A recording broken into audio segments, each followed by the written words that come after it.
guys, welcome back to my channel. My name is Paige and this is my open book. In today's video, we're going to be doing my June reading wrap up. We've got 18 books to go over, so grab a drink and grab a snack and let's get into it. I didn't realize I read so many books this month, but it's because I was really trying to like binge series as I was reading them, and I also did like a reread via audio of one of my favorite series, so it added up very quickly. So let's just get into it. I started off the month by reading a book that has been hyped on BookTube and BookTok and all the things for a very long time, and that is Out on a Limb by Hannah Bonham Young. I rated this 4.5 stars when I first finished it. I feel like it didn't really leave as lasting of an impression as most people say that it does, so I might change it to a 4-star rating. But if you haven't heard about anyone talk about this, this is basically an accidental pregnancy romance, which I don't typically like that in my books, but people rave about this. A lot of people have this in like their god tier 6-star category, like favorite books of all time. So I wanted to see what the hype was about, and I am glad that I read it. It was still a really great book. I think that this author did such a great job with disability rep in this book because both of the main characters have a disability. Hannah Bonham Young herself has one of the disabilities that one of the main characters has, so it was from personal experience, which I feel like that really came through. It was very genuine and very eye-opening to read. And I will say that the way that they handle the pregnancy is also really well done, so like that part didn't really bother me as much. But I feel like there were parts that weren't gripping me as much, but the two characters had great personalities. They were very unique, kind of like on the more nerdy side. They're both very witty, so the humor was really good, and yeah, it was definitely solid, but I wouldn't put it in like god tier category, so do with that what you will. Then there's a book that kind of goes with it called Out of the Woods. It's the follow-up to Out on a Limb because it follows the best friends of the characters in the first book. And I thought I was gonna like this one way more. Honestly, the reason why I read Out on a Limb is because I wanted to read Out of the Woods. Because Out of the Woods is a marriage in trouble, and I love that trope in books. It kind of gives second chance vibes, but it's like a little bit different. I especially wanted to read this because this is about a couple who got married very young, high school sweethearts. I myself am married to my high school sweetheart, and it is one of the most beautiful things in the world, but there are like interesting things about a high school sweetheart marriage that I think are different from just another kind of marriage. Obviously I'm biased, right? But I like reading about it because, you know, I always have a personal connection to what that's like. And I figured that since Out on a Limb was pretty solid, I thought that it would translate to be even better in Out of the Woods, right? Not the case. I rated this a 3-star when I finished it. I might lower it, honestly. I don't know, this might be a spoiler, so if you want to read this book, maybe don't listen to my review for the next few seconds. You can skip to the next book. But in this one, they have to go to, well, they don't have to, but they're having trouble with their marriage, and they go to this like camp, or like I guess a retreat would be a better term, where they can try and like work on their communication and try and figure out what's going on and, you know, fix their marriage, if you will. And I read another book with a marriage in trouble that did the same thing this one did, and it really pissed me off, if I'm being honest, where it feels like they're finally making progress. Like it seems like they're about to hit a breakthrough, and then all of a sudden one of the main characters gets injured and has to be taken to the hospital, and it's like that's what brings them closer together, because the other character realizes like, oh my gosh, I can't be without you. I don't know, I personally don't like that because I feel like it just ruins what they were already working on. And now it's like they only got back together faster because of the hospitalization and like that fear of losing them. I just feel like it totally taints it, and it makes it seem like they're not going to last because the next time they have an issue, they're not going to know how to fix it now because they didn't fix it the first time. You know what I mean? So the same thing happened in Letters to Molly by Devney Perry, and that really tanked the rating for that book too. So yeah, it's just a weird pet peeve that I've found that I have when it comes to marriage in trouble, and unfortunately that really tanked the rating. I might even change it to, I don't know, because it was still well written for the most part, so I don't want to give it like a bad rating, but it just wasn't my favorite.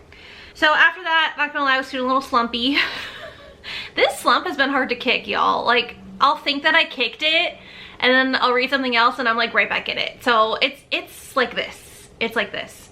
So I went back to a reread. I've been re-listening to the Dirty series by Jane Diamond on Audible. I already had a couple of them because I do love to reread my favorite books, and this is one of my favorite series of all time. But Audible also had their sale in the month of June, and I bought the rest of them that I was missing. So I have the whole series now, which is exciting.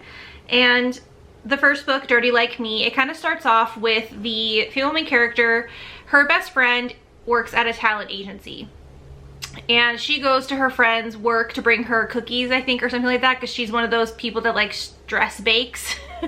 So she goes to bring her friend these treats, and she's with a client. The client is looking for a model to be in his new music video because he is the guitarist of a rock band and he's trying to do his own solo thing. So he has been going through models, can't find one he likes, and they end up picking her. Even though she's not a model, she wasn't there for the gig at all. They saw her and they were like, she's the one. So she is gonna be the main character in a music video with this rock star, and it goes from there. I feel like I'm just gonna give every book a 5-star. I don't know. It's hard when you're rereading a favorite book because like you're not gonna see any flaws with it. Like you're just going in for the vibes. So reading a reread is kind of iffy, but I just love the series. It has a special place in my heart.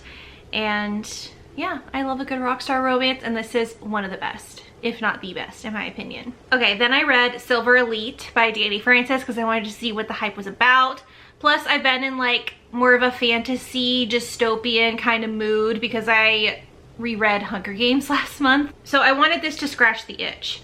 I don't even have this rated, and I feel like I still don't know how to rate it. Maybe I can talk it through right now and we can decide together in this video what I should rate this book. In this world, you're either a prime, which means like you're regular human, or you're a modified, which means you have these like special abilities. And in this world, if you have one of those special abilities, you're supposed to be executed. Like you're not supposed to be in this world. And the female main character in this book, she is hiding the fact that she is modified.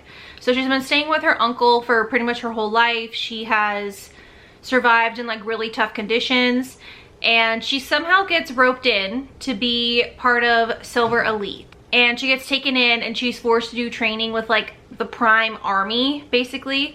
So she's hiding amongst these soldiers who are trained to execute her, and she has to try and like keep her abilities a secret. And the romance is between her and like the commander of the wing. The wing, I'm talking about Fourth Wing. You know what I mean.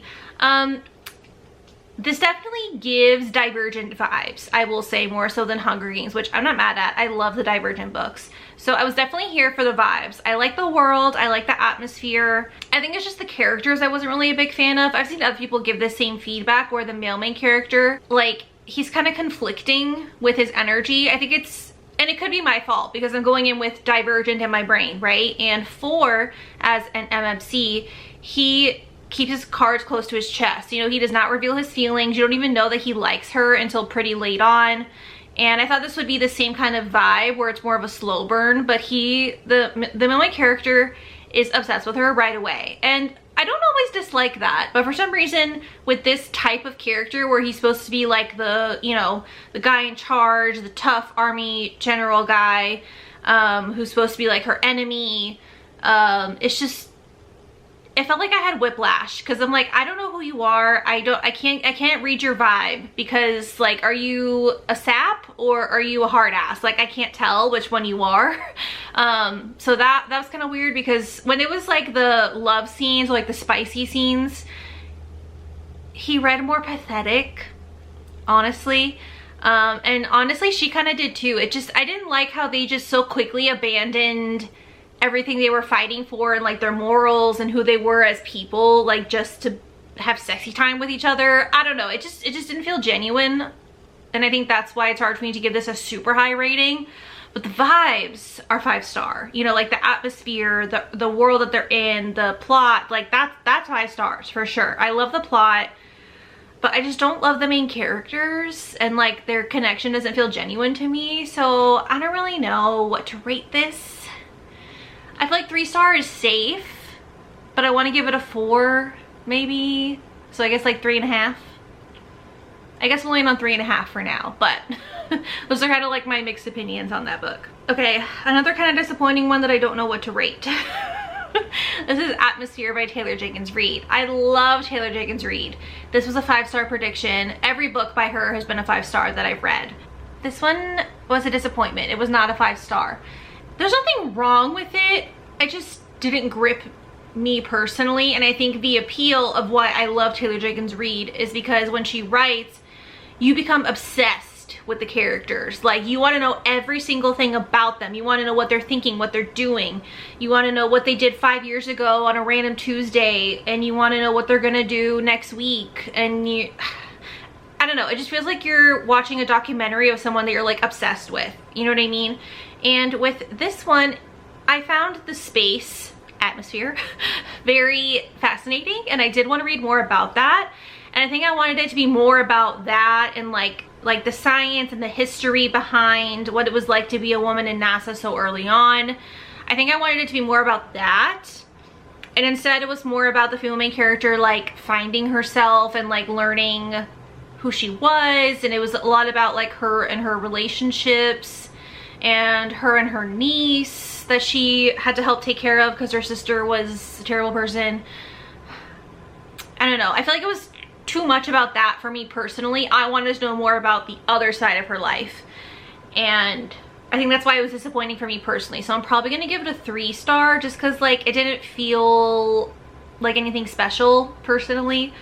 It had such a unique setup, so I think maybe I just had too high of expectations, because other people are loving it. A lot of people are giving it 5 stars. It just didn't hit for me. Okay, then I read Between the Pines by Amber Palmer. This was actually supposed to be, this was on my May TBR, I think. And I had it on my Kindle. It's on Kindle Unlimited.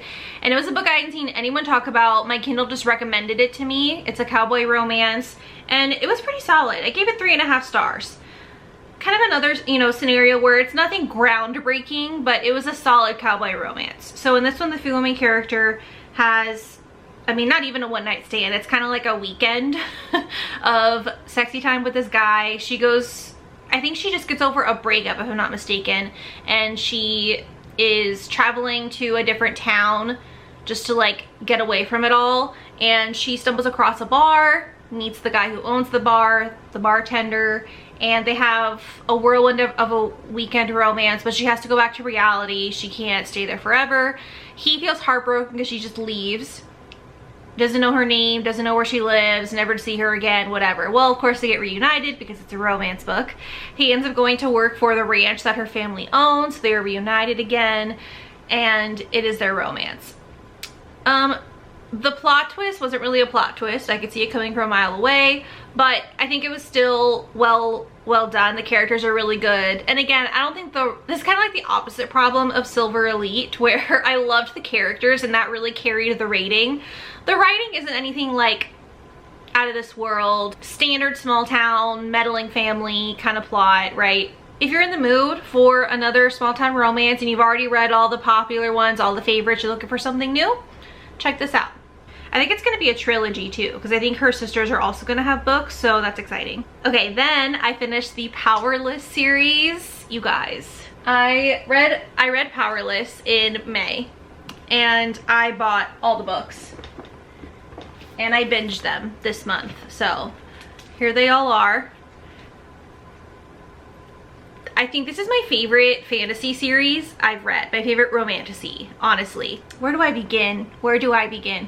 I like this better than ACOTAR because the pacing I think is better. The plot is more intriguing in my personal opinion. Lauren Roberts, I'm pretty sure she wrote Powerless when she was 18. This is her debut series. I don't know how she did it, but it's incredible. It truly is incredible. I know that people give Reckless a bad rap because it doesn't have a lot of plot, but because of how the first book ends, it's something that the two main characters need to work through, right? There's a lot of forgiveness on both sides that has to happen in order for them to move forward.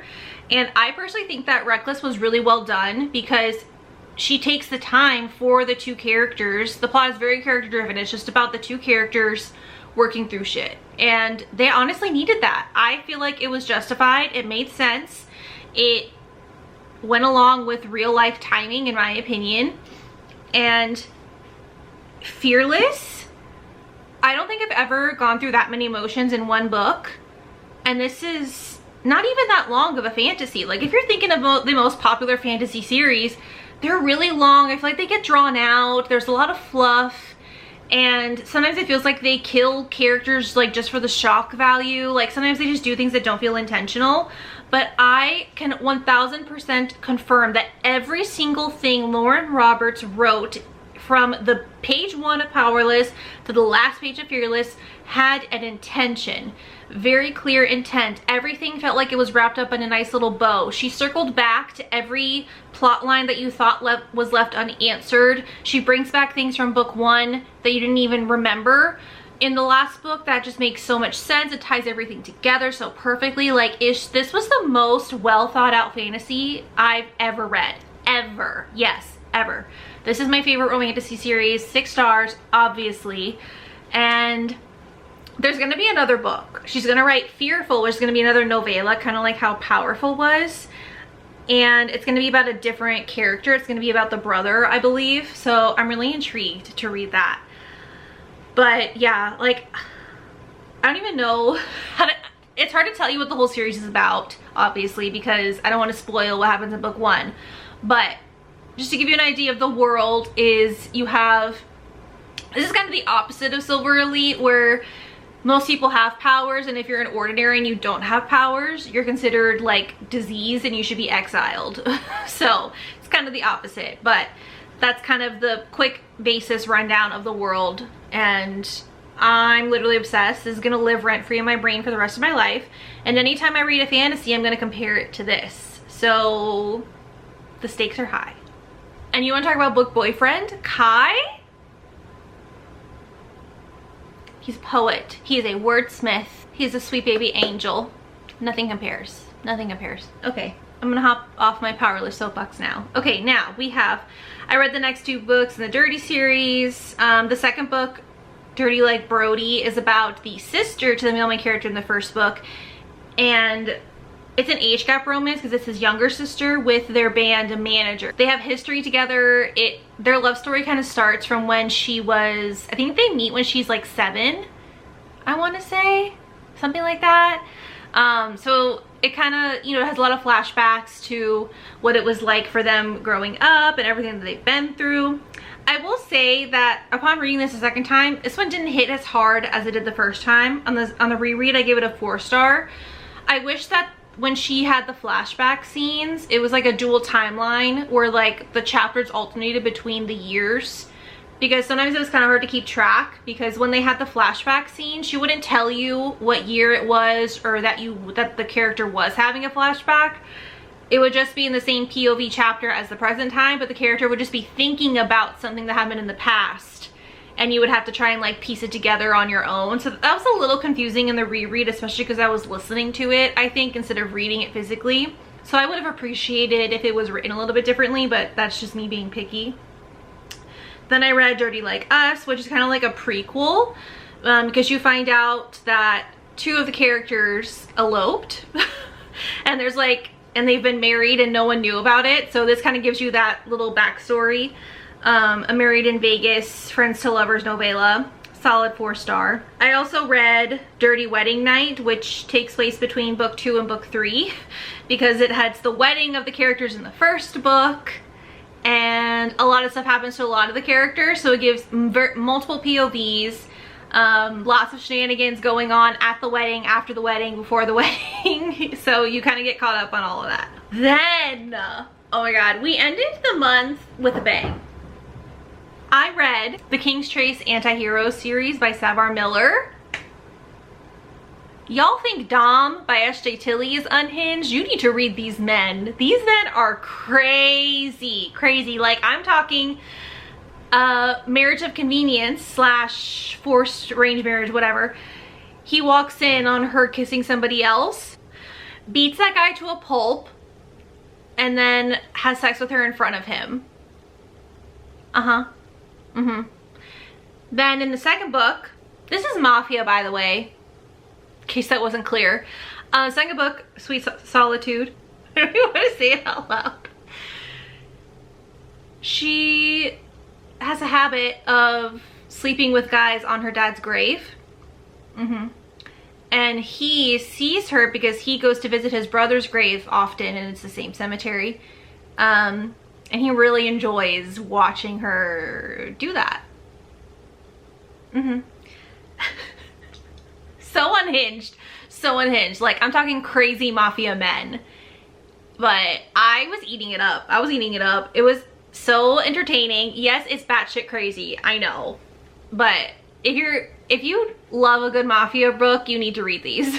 I didn't realize that I was reading her books out of order, so I had already started the Monsters and Muses series, which I didn't realize the backstory starts in this series. So I'm trying to fix the reading order now so that I could be caught up and have everything read. So these first 2 books, amazing, amazing. Then I read Ask for Andrea, which this was our book club pick. So I will link the live show up above from Katie's channel so you could see my full thoughts.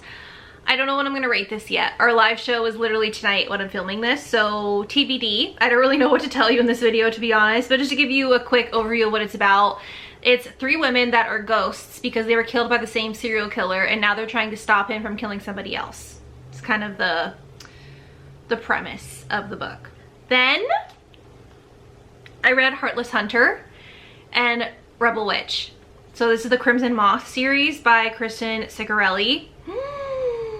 This was the perfect thing for me to read after Powerless because it definitely gave me similar vibes, but I feel like it was different enough because it has witches.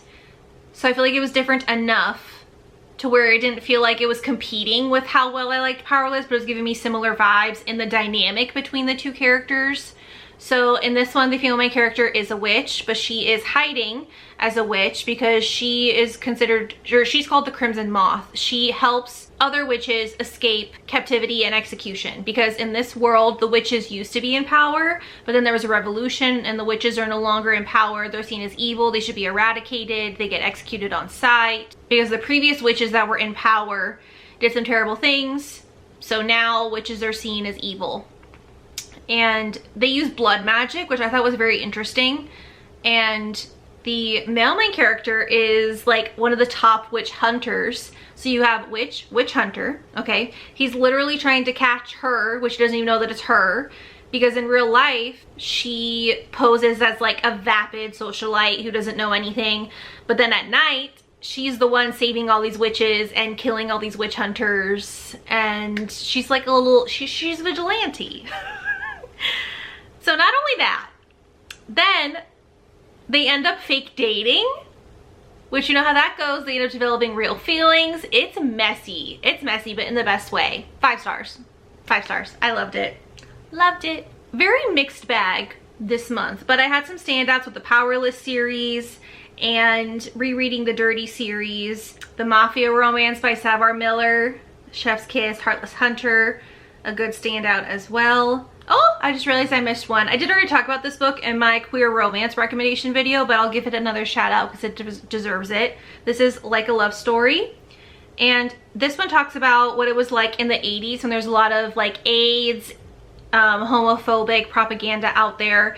And it's about 3 characters who were in high school and kind of going through that. The 2 male main characters are gay, and then the female main character is straight, but she's best friends with them. So it's their story. And she also has an uncle who has AIDS as well. So obviously check your trigger warnings. I'm sure you can guess what kinds of topics are talked about in this book.